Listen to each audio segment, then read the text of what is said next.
Excuse me, ఏమండోయ్ మిమ్మల్ని, మీతో కాస్త పనుంది, అలా టౌన్కి వెళ్దాం, వస్తారా?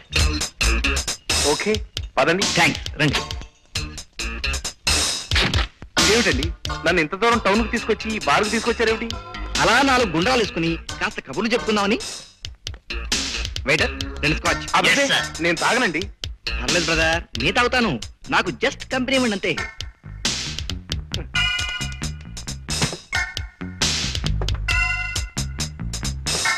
ఇదెవరికి? నాకా? రాస్కెల్, నా చేత తాగించాలని చూస్తావా? నేనెవరినో తెలుసా? తిమ్మాయిపాలెం ఊరు మొత్తానికి గల ఏకైక పెద్ద మనిషి జగన్నాథం గారి గెస్ట్ ని. నేను తాగాననే కాదు, అసలు ఈ బార్లోకి అడుగు పెట్టానని తెలిస్తేనే ఆ ఊర్లో ఆ మహానుభావుడు తలెత్తుకు తిరగలేడు తెలుసా? నవ్వుతావా? నన్ను చూస్తే నవ్వులాటకుందరదే. నా చేత తాగించాలని చూస్తావు కదూ? సార్, మీరు కూడా వీడు గోప గుయ్యమనేలాగా 4 పీకండి. నేనా? వద్దులండి, ఆయన డబ్బులు ఇవ్వరు. డబ్బులు ఇవ్వడం? అదే, బేరాన్ని కొడితే బార్కి డబ్బులు కట్టాల్సి వస్తుందని. జాగ్రత్త, టేక్ కేర్.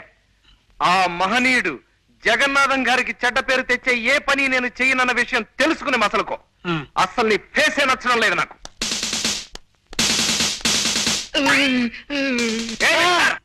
వస్తున్నా.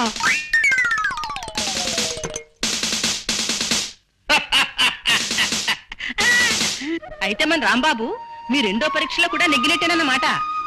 నా ముందలా ప్రవర్తించడం నటన మాత్రం కాదండి. దురలవాట్లుంటే మొహమాటానికి వద్దనే వాళ్ళ మొహంలోనే ఆ అబద్ధపు మాట తెలిసిపోతుంది.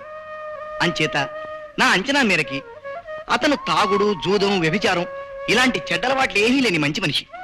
ఆ కుర్రాడికి మనమంటే అపారమైన గౌరవం, మన శాంతంటే అమితమైన ప్రేమ అని తెలిసిపోయింది నాకు.